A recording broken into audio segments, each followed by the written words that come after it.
Good morning dear students. अभी तक हमने क्या देखा था? अभी तक हमने डिफॉर्मेशन देखा था, ठीक है। तो डिफॉर्मेशन हमने काय के लिए देखा था? डिफॉर्मेशन हमने देखा था जब मटेरियल पे सिर्फ एक फोर्स एक्ट कर रहा था, या तो वो टेंसाइल था या तो वो कंप्रेसिव था। जब एक फोर्स बॉडी पे हमारे एक्ट कर रहा था, उसके कारण जो भी डिफॉर्मेशन होगा हमने उससे रिलेटेड न्यूमेरिकल्स देखे थे। Now we will see numericals based on what. अब हम जो न्यूमेरिकल्स देखेंगे उसमें हम क्या देखेंगे, जब एक ही मटेरियल एक ही बॉडी पे अलग अलग सेक्शन पे अलग अलग फोर्सेस जब अप्लाई होंगे तब डिफॉर्मेशन कैसा रहेगा। हमारा मटेरियल एक ही है बट उसके जब अलग अलग सेक्शंस रहेंगे, जैसे हम ले लेंगे ए हो गया, ये बी हो गया, ये सी और ये डी। तो ये जो सेक्शंस है इन पे अलग अलग फोर्सेस अप्लाई हो, जैसे सी पे यहाँ हो गया, बी पे यहाँ हो गया। तो ये सब जो फोर्सेस है इनका इंडिविजुअल क्या रहेगा, ये कैसे डिफॉर्मेशन देंगे, ठीक है। वो अब हम ये न्यूमेरिकल्स में देखेंगे। और ये न्यूमेरिकल्स फॉलो करने के लिए हमको पता था एक सिंपल फार्मूला क्या था, चेंज इन लेंथ। हमको एट लास्ट निकालना क्या है, डिफॉर्मेशन निकालना है। डिफॉर्मेशन का फॉर्मूला पता है PL/AE, ठीक है। ये हमारा एक नॉर्मल फार्मूला था। अब क्या है, हमारे जो पास है फोर्सेस बहुत सारे हैं, फोर्सेस बहुत सारे हैं, लेंथ भी अलग अलग रहेंगी। तो कैसा होगा, जब फोर्सेस बहुत सारे हैं और लेंथ अलग रहेंगी तब एक इंट्रोड्यूस होगा हमारे पास एक नया part, that is principle of superposition. Principle of superposition ये एक थ्योरम है। मैं थ्योरम नहीं बताऊंगी आपको, सिर्फ आपको मैं ये बताऊंगी कि इसका यूज़ क्या है। प्रिंसिपल ऑफ सुपरपोजिशन थ्योरम ये कहता है जब एक बॉडी है और उस पर अलग अलग फोर्स एक्ट कर रहे हैं तो हम उनका डिफॉर्मेशन कैसे निकालेंगे। हम क्या करेंगे, जो फोर्सेस है उनको स्प्लिट करेंगे। कैसे स्प्लिट करेंगे, ये बॉडी है,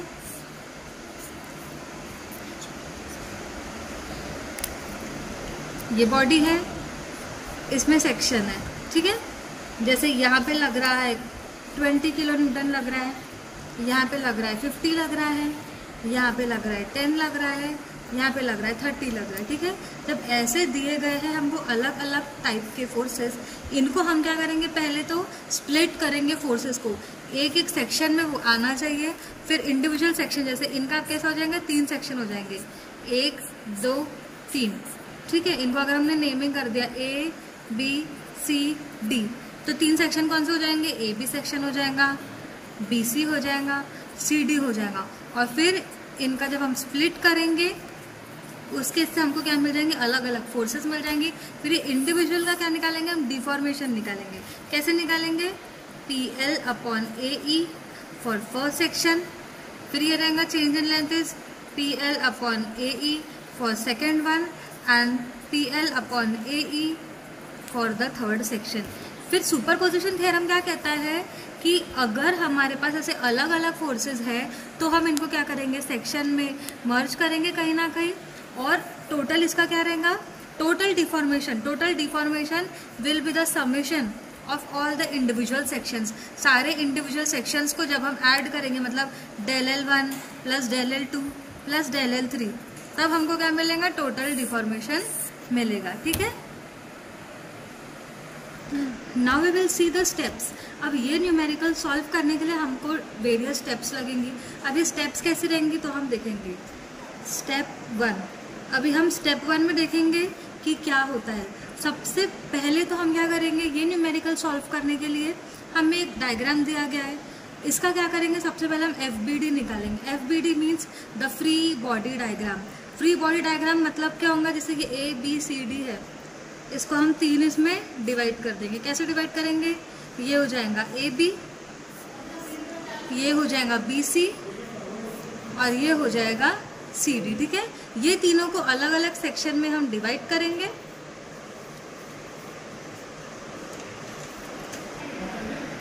अब हमने क्या, सबसे पहले हमने क्या ड्रॉ कर लिया है, FBD डायग्राम हमने ड्रॉ कर लिया है।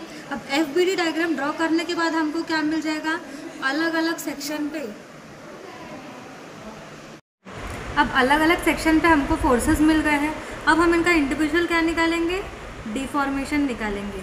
The deformation will be for 1, this deformation will be for second section, और ये रहेगा थर्ड के लिए। फिर by superposition theorem, superposition theorem क्या कह रहा था, the total deformation will be equals to del L1 plus del L2 plus del L3। ये तीनों से हमको क्या मिल जाएगा, कहीं ना कहीं टोटल डिफॉर्मेशन मिल जाएगा।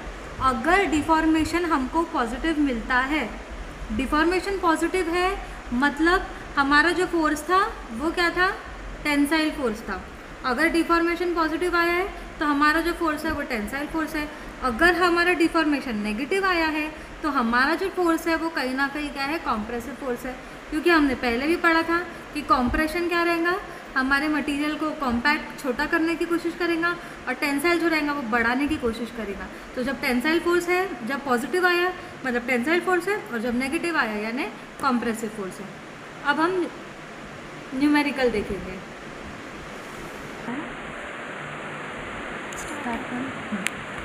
Now we will see the numerical. A bar of uniform cross-sectional area 100 mm square is subjected to the force as shown. Calculate the change in length of the bar. अब question में हमको क्या बोला है, एक बार है उसका क्रॉस सेक्शनल एरिया दिया है, वो कितना दिया है, 100 mm स्क्वायर दिया गया है। फोर्सेस दिया है, डायग्राम में ही हमको फोर्सेस दिए हैं, डिफरेंट टाइप्स ऑफ फोर्सेस है। इसके पहले न्यूमेरिकल में जो हमने फोर्स देखा था वो कैसा था, एक बार था और उसमें सिर्फ एक टाइप का या तो कॉम्प्रेसिव फोर्स था या तो टेंसाइल फोर्स था। अब यहाँ पे वेरियस टाइप्स ऑफ फोर्सेस है, ई दिया है हमको। तो पहले जो सबसे पहला काम हमें जो करना है वो क्या है, first of all we have to write given, जो भी हमें डेटा दिया हुआ है। क्या दिया है, एरिया दिया गया है। एरिया क्या है, 100 mm स्क्वायर। ई क्या दिया है, मॉड्यूलस ऑफ इलास्टिसिटी 2 × 10⁵ न्यूटन पर mm square. To find what we have to find, we have to find change in length। ठीक है, चेंज इन लेंथ हमें निकालना है। चेंज इन लेंथ काय में, टोटल कितना चेंज हुआ है लेंथ में वो हम देखेंगे। सोल्यूशन हम स्टार्ट करेंगे। फर्स्ट ऑफ ऑल मैंने आपको स्टेप्स में पहले ही बताया कि हमें पहले क्या करना है। फर्स्ट स्टेप ये है कि हमें फ्री बॉडी डायग्राम बनाना है। ये जो हमें कॉम्प्लिकेटेड डायग्राम दिख रहा है उसका हमें एक फ्री बॉडी डायग्राम बनाना है। तब हम डायग्राम बनाने की शुरुआत करते हैं। 3 सेक्शन है यहाँ पर। पहला कौन सा सेक्शन आएगा, ए बी, ठीक है। दूसरा कौन सा सेक्शन आ रहा है, B C, and the third section is C D. यहाँ लिखेंगे A dash B dash C, B dash C dash, C dash D dash, ठीक है। अब जब हम ये सॉल्व करेंगे आपको नहीं समझ में आ रहा होगा कि इसको रिजॉल्व कैसे करना है, इसको कैसे मैंने तो आपको बोल दिया कि हमें जो फोर्सेस है उसको कहीं ना कहीं क्या करना है, एडजस्ट करना है। अब कैसे उसको एडजस्ट करेंगे, देखो सबसे पहले हम बाहर से शुरुआत करेंगे। पहले जो बाहर फोर्स है पहले हम बोलेंगे। जो पहला सेक्शन है ए डैश, यहाँ पे कौन सा फोर्स एक्ट कर रहा है, जो ए डैश सेक्शन है यहाँ पे कहीं ना कहीं कौन सा फोर्स एक्ट कर रहा है, 1 किलो न्यूटन का एक्ट कर रहा, 1 किलो न्यूटन का एक्ट कर रहा है। तो सेम जितना यहाँ एक्ट कर रहा है उतना ही यहाँ पे भी एक्ट करेगा, पर ऑपोजिट डायरेक्शन में। ये इस डायरेक्शन में है तो इसका गलत हुआ क्या, ये कॉम्प्रेशन है, ये बीच का टेंसाइल है, टेंसाइल है। ये इधर चाहिए क्या, नहीं ये सही है, ये बीच, नहीं ये देखो ना, हाँ ये अच्छा इधर, हाँ ये वाला है, ये चाहिए। इसको बीसी में है, क्यों, क्योंकि एक सेकेंड अगर ऑफिस, हाँ समझ गई मैं। कैंसिल करूँ तो इसको अभी बताते हैं, बताना। ये टेंशन में रहेगा, ये ऐसा करती है, ये इसको काट दूँगा, जाने दो, ठीक है। अब वापस मत रिपीट करो, वो आ जाएगा नेक्स्ट इसमें। नहीं ना, मैं एक न्यूमेरिकल तो लेगी, ठीक है करो, ठीक। PL/AE, ठीक है। अब लोड इसका कितना है, 1 × 10⁻3। इसकी लेंथ कितनी दी गई है, 300 mm, ठीक है। एरिया कितना दिया था हमको, पहले ही हमको एरिया दिया था 100 mm स्क्वायर। लिख दिए। ई कितना दिया है हमें 2 × 10⁵ सब न्यूटन पर mm² में ही होना चाहिए। जो मीटर में है उसको कन्वर्ट करेंगे mm में। अब हमें डालेंगे कैल्शियम में और जो आंसर है द आंसर इज 0.015 0.015। कॉम्प्रेसिव है मतलब नेगेटिव साइन आएंगे। क्यों? क्योंकि यहाँ पे जो डिफॉर्मेशन रहेगा वो नेगेटिव रहेगा। मैंने पहले ही बताया था कॉम्प्रेसिव है तो नेगेटिव साइन आएंगे। मतलब यहाँ जो चेंज आया है वो कम हुआ है। मतलब हमारा जो पहले मटेरियल 300 mm का था अब वो कम होके कितने कम हुआ है 0.015 से कम हुआ है। ठीक है, अब सेम हम जाएंगे सेकेंड सेक्शन के लिए। PL/AE। अब P कितना है लोडिंग यहाँ पर 2 है 2 × 10⁻³ इंटू इसका लेंथ कितना है 400 mm है अपॉन एरिया कितना है। एरिया कॉमन है सबके लिए, एरिया कॉमन है सबके लिए, ई भी कॉमन है सबके लिए। क्यों?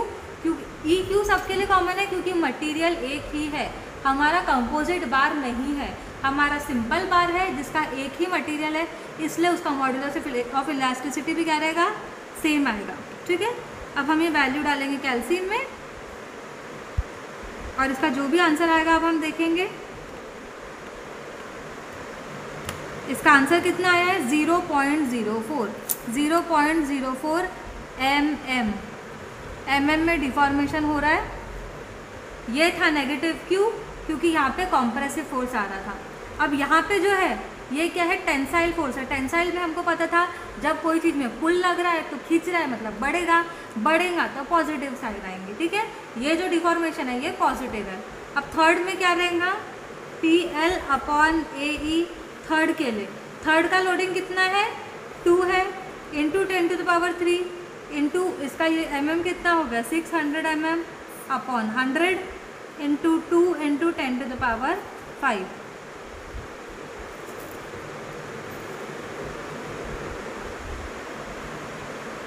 इसका आंसर क्या आएगा 0.06 बट इट विल ऑल्सो भी नेगेटिव। क्यों नेगेटिव? क्योंकि यहाँ पर कॉम्प्रेसिव फोर्स लग रहा था। ये भी आएगा mm में। नाउ अब हमको क्या निकालना था टोटल इलॉन्गेशन। टोटल इलॉन्गेशन यहाँ पर लिख भी देती हूँ मैं। टोटल इलॉन्गेशन मतलब del L will be equals to del L1 plus del L2 plus del L3। del L1 कितना है -0.015 प्लस सेकेंड है 0.04 और ये तीसरा क्या है पॉजिटिव बट यहाँ है -0.06 मतलब कहीं ना कहीं क्या हो जाएगा -0.015 प्लस 0.04 -0.06। अब इसकी वैल्यू डालेंगे हम कैल्शियम में -0.015 प्लस 0.04 -0.06। इसका आंसर कितना आता है -0.035 mm। मतलब जब हमारी बॉडी पे अलग अलग टाइप के फोर्सेस लग रहे हैं, कॉम्प्रेसिव है और टेंसाइल है, तो बॉडी में क्या हुआ है कॉम्प्रेसिव मतलब नेगेटिव फोर्स लगा है, मतलब नेगेटिव डिफॉर्मेशन हुआ है। ये फोर्सेस जो अप्लाई हुए हैं उसके कारण हमारी बॉडी में कॉम्प्रेशन आया है। बॉडी इलोंगेट होने के बदले में छोटी हुई है। कितने से छोटी हुई है 0.035 से छोटी हुई है। Now we will see the next numerical. A bar of uniform cross sectional area 100 mm²। Uniform मतलब बॉडी का मटेरियल सेम रहेगा, कहीं भी चेंज नहीं हो रहा है, एक ही मटेरियल की बॉडी है। उसका एरिया कितना दिया है हमको? एरिया दिया है हमें 100 mm²। ठीक है, एक बॉडी है, एक बार है, यूनिफॉर्म क्रॉस सेक्शनल एरिया का 100 mm² is subjected to axial forces. अलग अलग एक्सियल फोर्सेस पे है। Calculate the net change in length. So what we have to find total change in length we have to find out. ठीक है, ई हमको दिया गया है। ई कितना दिया है? E is nothing but 2 × 10⁵ Newton पर mm²। अब ये क्वेश्चन में हमको दिख रहा है कि P की वैल्यू हमें दी नहीं गई है, हमें 3 फोर्सेस दिए गए हैं 1 किलो न्यूटन, 4 किलो न्यूटन और 2 किलो न्यूटन। अब P हमको निकालना है, तो P कैसे निकालेंगे? हमको पता है कि कोई भी बॉडी अगर इक्विलिब्रियम में हम चाहते हैं कि वो रहे तो उसका क्या रहेगा कि the right side forces should be equal to the left side forces. जो फोर्सेस राइट में जा रहे हैं वो इक्वल चाहिए लेफ्ट में, या फिर ये बोल सकते हैं कि the addition of all the forces should be equal to 0। सारे फोर्सेस का जब हम एडिशन करेंगे तब क्या रहना चाहिए, वो 0 है। ठीक है, जब 0 करेंगे अगर वो उसका आंसर 0 आता है तभी वो इक्विलिब्रियम में है। हमको पता है कि हमारी बॉडी इक्विलिब्रियम में, मतलब जो पॉजिटिव साइड जो फोर्सेस जा रहे हैं that will be equal to the negative side. अब पॉजिटिव साइड में कौन से जा रहे हैं, राइट साइड में कौन से फोर्सेस जा रहे हैं, एक तो 1 किलो न्यूटन हो गया और दूसरा है 4 किलो न्यूटन। और जो लेफ्ट में जा रहे हैं वो कौन से है, P है प्लस 2 है। तो P जैसा का वैसा रहेगा, ये हो जाएगा 5 माइनस 2, ये हो जाएगा कितना 3, मतलब 3 किलो न्यूटन का फोर्स हमको मिल गया है। तो 3 किलो न्यूटन का फोर्स हमको मिल गया है। पॉजिटिव है मतलब कहीं ना कहीं टेंसाइल फोर्स है, अगर नेगेटिव आता तो कॉम्प्रेसिव रहता। पॉजिटिव आया यानी टेंसाइल फोर्स है। ठीक है, अब हमारा सेम हमको न्यूमेरिकल वैसा ही मिल गया जैसे हमने पहले देखा था। अब पूरी वैल्यूज है आपके पास में, यहाँ पर हम क्या सब्स्टिट्यूट कर देंगे, 3 किलो न्यूटन। ठीक है, अब हम देखेंगे कि इक्विलिब्रियम में है क्या। इक्विलिब्रियम में है कैसे चेक करेंगे, ये जा रहा है राइट में। अब समझो सबका हमने एडिशन कर दिया तो ये क्या हो जाएगा 1 प्लस 4 कितना हो गया 5, ये क्या हो गया 3 प्लस 2 5, 5 हो गया, मतलब हमारा ये इक्विलिब्रियम में है। अब इसका जो सोल्यूशन है वो आप लोग सॉल्व करोगे। अब आपके पास सारी वैल्यूज़ है, जैसा हमने पिछला न्यूमेरिकल किया ये सेम वैसा ही है, सारे फोर्सेस भी है आपके पास में। अब आपको क्या करना है, इसमें डेल एल निकालना है। सेम न्यूमेरिकल है, मुझे ये सॉल्व करके असाइनमेंट में चाहिए, आपको सॉल्व करना है और गूगल क्लासरूम में उसको सबमिट करना है कल तक। कल मैं इंटरैक्टिव क्लास लूँगी और सबका मुझे चाहिए, सबका मुझे आंसर चाहिए। ठीक है ना, ओके, थैंक यू।